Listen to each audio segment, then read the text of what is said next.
Hello guys, Shri Swami Samarth. तर आजच्या या कोल्हापूर अक्कलकोट गाणगापूर जर्नीच्या दुसऱ्या सिरीजमध्ये आपले स्वागत आहे. मागच्या सिरीजमध्ये जसं सांगितलं की आम्ही गाणगापूर दर्शनाचा प्रवास रिक्षाने केला, जो अक्कलकोटपासून 70 किलोमीटरच्या आसपास आहे. चला तर मग पाहूयात. गाणगापूरला जाताना आम्हाला बजरंगबलीचे दर्शन झाले आणि 2 तासाचा प्रवास करून आम्ही गाणगापूरमध्ये पोहोचलो. दर्शनासाठी भली मोठी रांग होती. आम्ही स्पेशल एंट्रीद्वारे आत दर्शनासाठी गेलो. गाणगापूर हे महाराष्ट्रातील सोलापूर जिल्ह्यातील प्रसिद्ध तीर्थक्षेत्र आहे. हे स्थान श्री नरसिंह सरस्वती स्वामी महाराजांचे कार्यस्थळ म्हणून ओळखले जाते, जे श्री दत्तात्रेयांचे द्वितीय अवतार मानले जातात. गाणगापूर हे स्थान भीमा आणि अमरजा नद्यांच्या संगमावर वसले आहे, म्हणून त्याला दत्तात्रेयांचे दक्षिण काशी असेही म्हटले जाते.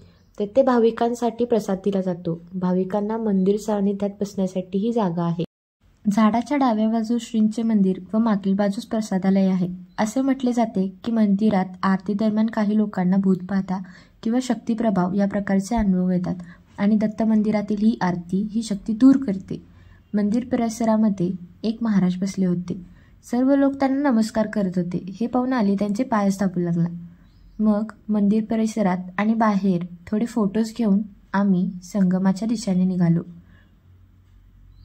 जाताना सोहमला एक गंध लावणाऱ्या व्यक्तीने थांबवले. त्याला आम्ही भूलभुलैयामधील छोटा पंडित म्हणत होतो.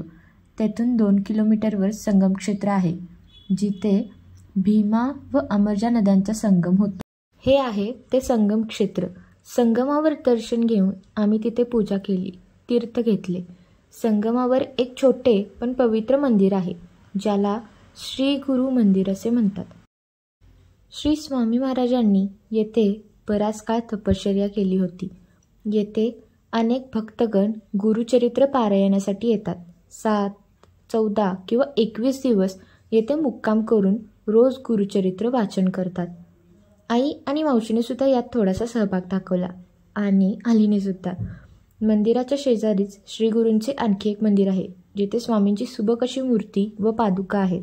दर्शन घेऊन आम्ही परतीच्या प्रवासाला निघालो. सर्वच जण खूप थकलो होतो. जेवण करून आम्ही तो दिवस विश्रांती घ्यायचा ठरवलं आणि दुसऱ्या दिवशी अक्कलकोट दर्शन करायला बाळप्पांचा वाडा, चोळप्पांचा वाडा बघायला जायचे असे ठरवले. ते आपण पुढच्या व्लॉगमध्ये कंटिन्यू करू. श्री स्वामी समर्थ.